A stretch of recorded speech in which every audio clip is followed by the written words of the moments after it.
Hello, welcome back to my channel, Dr. Shah's Health Point. I am Dr. Athar, consultant physiotherapist and acupuncturist in Jammu.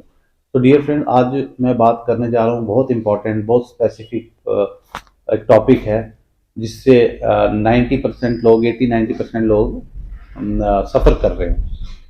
उसमें क्या है कि उसमें हम lumbar radiculopathy बोलते हैं कि बैक से रेडिएट होकर लेग में पेन आता है।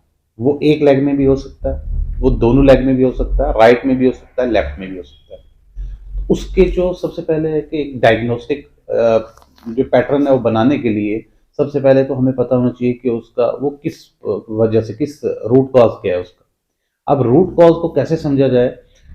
सबसे पहले हमें तो ये देखना होगा कि ये डिस्क फ्रेश डिस्क है कि नहीं। फ्रेश डिस्क बल्ज जो होता है, अगर आपको पेन है तो आप नॉर्मल पैटर्न में जब वॉकिंग करेंगे तो अगर आपको रिलीफ मिल रहा है वॉकिंग से तो डिस्क बल्ज नहीं है, ऐसा मैंने देखा है अपनी प्रैक्टिस में। तो अगर आपको वाइल वॉकिंग आपको पेन इंक्रीज हो रहा है तो वो एक स्टीनोसिस, लंबर स्टीनोसिस इशू हो सकता है। वो डिस्क बल्ज का जो फ्रेश केस है या एक्यूट केस है वो नहीं होता। तो अगर आपको ये मेक श्योर करना है कि मुझे डिस्क है या नहीं तो आप वॉकिंग करके चेक कर सकते हैं। तो इसमें इसके अलावा जैसे इसके जो रीजंस होते हैं, पैथोलॉजिकल कॉज होता है, पोस्चरल कॉज होता है। दो कॉज मैंने आपको बता दी, स्ट्रेस भी एक कॉज होता है। तो इसमें आपने देखना है किन तीन चीजों की वजह से इंडिविजुअली किस स्ट्रेस से ये इंक्रीज कर रहा है, ये पोस्चर से इंक्रीज कर रहा है, या फिर ये आपका किसी पैथोलॉजिकल कॉज से इंक्रीज कर रहा है। तो ये तीन है। अब इन तीनों के अंदर भी अगर हम जाके देखेंगे तो जिस एरिया से ये कंप्रेशन हो रही है वो या तो लंबर से हो सकती है या फिर एक नीचे बटक एरिया है, जो हमारा बटक एरिया जहाँ पे हम पर्स वगैरह रखते हैं बैक साइड पे, वहां से एक मसल्स होता है, पायरिफॉर्मिस मसल बोलते हैं कई बार। वो मसल होता है, एक छोटा सा फाइबर होता है, उसके अंदर से ट्रैवल करती है नर्व, सियाटिक नर्व। तो कई बार वो टाइट हो जाता है या वो लूज हो जाता है, जिसकी वजह से वहां पे कंप्रेशन होती है, वो रेडिएशन होती है। तो ये तो फर्दर मेरी जो है आपके साथ ये कंटिन्यू रहेगा मेरा ये पर्पज, आपको ये नेक्स्ट फर्दर एडवांस भी बताऊंगा। आज मैं आपको सिर्फ ये बताऊंगा कि इसमें फ्लॉसिंग और नर्व ग्लाइडिंग कैसे होती है, और इससे बहुत रिलीफ मिलेगा आपको। ऐसे लगेगा जैसे कि आपने हैवी पेन किलर ले लिया हो, बट इसका कोई साइड इफेक्ट भी नहीं है, तो आप ये यूज कर सकते हैं।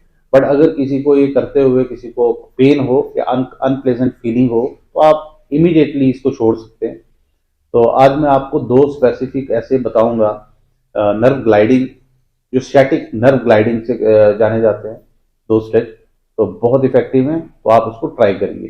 So let's start. तो डियर फ्रेंड, ये होगी फर्स्ट एक्सरसाइज जो मैं आपको बताने जा रहा हूँ।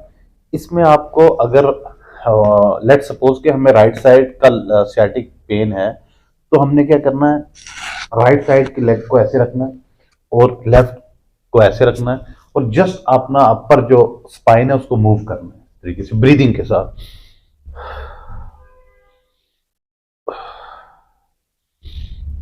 अगर हम सेम साइड से भी मैं करके आपको बताता हूं, अगर इस साइड से पेन है तो हम क्या करेंगे, इसको इस पैटर्न में हम मूव करेंगे।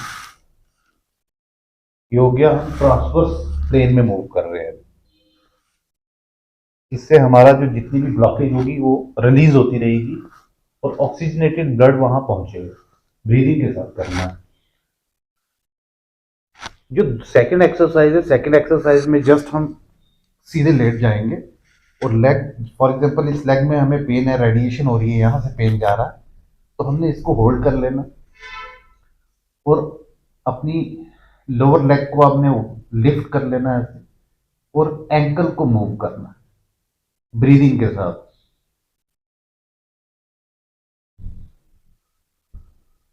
इसको आप अपने अकॉर्डिंग देख सकते हो। अगर स्ट्रेच को बढ़ाना है तो अपर लेग को आप फर्दर अपनी चेस्ट की साइड लेके जाएंगे और इसको उठा के और फिर इसको मूव करेंगे, बहुत अच्छे से स्ट्रेच आएगा।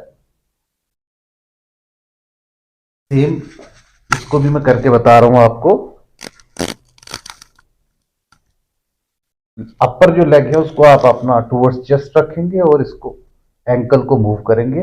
सरकमडक्शन ऐसे भी आप रोटेट कर सकते हैं, जहां पे आपको अच्छा फील हो उसको आप होल्ड करेंगे और इसको मूव करते रहेंगे ब्रीदिंग के साथ। ये जो मैंने आपको डियर फ्रेंड्स ये जो 2 स्ट्रेच बताए, इसकी ड्यूरेशन की बात करते हैं। ड्यूरेशन आपकी इसकी morning, day time and evening. आपने हर स्ट्रेच को 15 टू 20 सेकेंड्स होल्ड करना है और इसको रिपीट करना है 10 टू 15 टाइम, ठीक है। और इसको आप 3 टाइम जब रिपीट करेंगे तो आप अपने अंदर खुद ही चेंजेस देखेंगे। तो जो बाकी जिन लोगों को अगर ये ट्रिगर करता है किसी को, तो आप उसको इमीडिएटली रोकिए और जो नियर बाय फिजियो है उनसे कंसल्ट कर लीजिए, क्योंकि मेरा जो ये चैनल है वो एक इंफॉर्मेशनल पर्पज से है, वो एक डायग्नोस्टिक पर्पज से नहीं। तो मैं चाहता हूँ आपकी जितना घर बैठे हेल्प हो सके आपकी, वो मैं ट्राई करता रहूँगा। इन्फॉर्मेशन, अपनी नॉलेज जो भी है, मेरी डेली बेसिस की प्रैक्टिस, वो मैं आपसे शेयर, अपनी एक्सपीरियंस को शेयर करता रहूँगा। और आपने कुलीग्स, अपने फ्रेंड्स के साथ ज़्यादा ज़्यादा शेयर कीजिए कि उनको नई नॉलेज जो है अपग्रेड होती रहे। So stay healthy, stay connected. Thank you so much, bye.